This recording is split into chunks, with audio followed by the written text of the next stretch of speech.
Franck Luquez, bonjour. Nous accueillons donc sur notre plateau TV sur Alpipro un Pyrénéen. Qui a un produit de vision de domaine skiable qui s'appelle Skiview. C'est ça? Tout à fait. Donc, alors parlons un petit peu de votre passé. Vous êtes patron de cette petite entreprise pyrénéenne dans le 64 à Escout, et vous venez en fait du monde des stations de ski.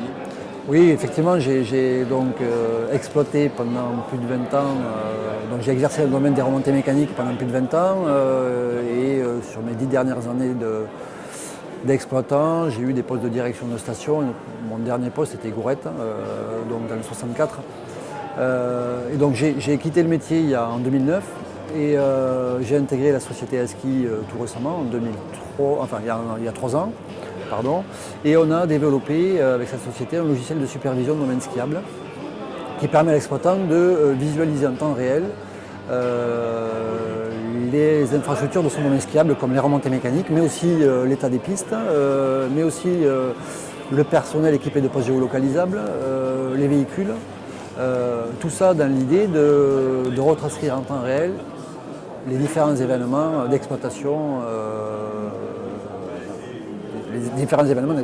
Et en fait, ça sert à quoi en fait? Pourquoi on a ce besoin de pouvoir un peu contrôler tout ce qui se passe sur une station? Il faut imaginer qu'un domaine skiable, c'est quand même plusieurs hectares souvent, des fois plusieurs versants. L'exploitant n'a pas forcément l'information en temps réel, même si effectivement il y a du personnel qui est là pour faire transiter l'information. En fonction des conditions, il peut y avoir des déperditions d'infos. Et là, en fait, l'idée, c'est de retranscrire en temps réel. On fait l'acquisition, par exemple, des arrêts on va installer du matériel sur les remontées mécaniques, par exemple, pour faire remonter les informations en temps réel sur une supervision qui peut être au niveau de l'accueil central, dans le bureau du chef d'exploitation, et qui donc verra si elle a remonté, si elle est arrêtée, et pourquoi elle est arrêtée, si l'arrêt est lié à la station retour, à la ligne, à la motrice. Ces arrêts-là sont enregistrés, ensuite on peut éditer des rapports, suivre des taux de disponibilité, quantifier le nombre d'arrêts, tout ça pour améliorer ensuite le fonctionnement des remontées et le service rendu au client. Le principe de Skiview, c'est d'avoir multicouches, si j'ai bien compris. On a plusieurs couches d'informations, et donc on va avoir une couche supervision des machines qui se baladent, de supervision des remontées mécaniques, et on met, donc le principe, c'est de mettre des capteurs sur les différentes choses qui doivent être analysées pour pouvoir ensuite avoir un tableau de bord.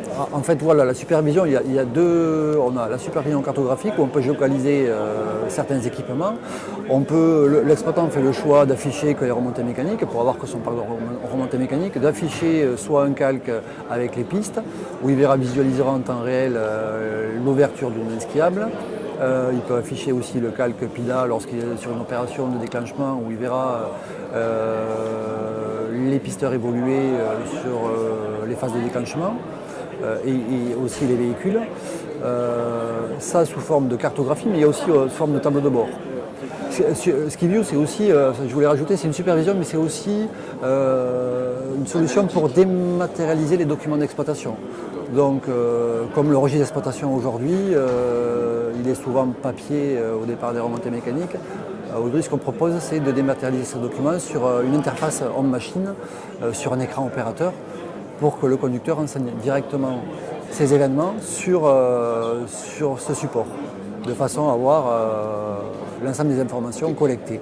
Skiview propose uniquement le logiciel, ou il met en place en fait le système de supervision avec les capteurs et autres? Alors, on propose évidemment l'installation de l'ensemble du matériel pour faire l'acquisition de ces informations, soit au pied des remontées, soit sur les véhicules, et ensuite l'installation du logiciel. Voilà, on propose. Voilà. Ça utilise des réseaux type GPS? Alors, effectivement, on est sur du réseau Ethernet. On peut passer sur du réseau Wi-Fi en fonction de la configuration de la station. On est multicouche en fait. D'accord. Ok. Bien. Écoutez, donc vous avez un site web qui s'appelle www.aski. Alors ASCII comme la ski, Tout à fait, le langage C'est pas informatique. ASCII, on est à cheval, mais ASCII à sc2i.fr. Tout à fait, merci. Merci. Merci.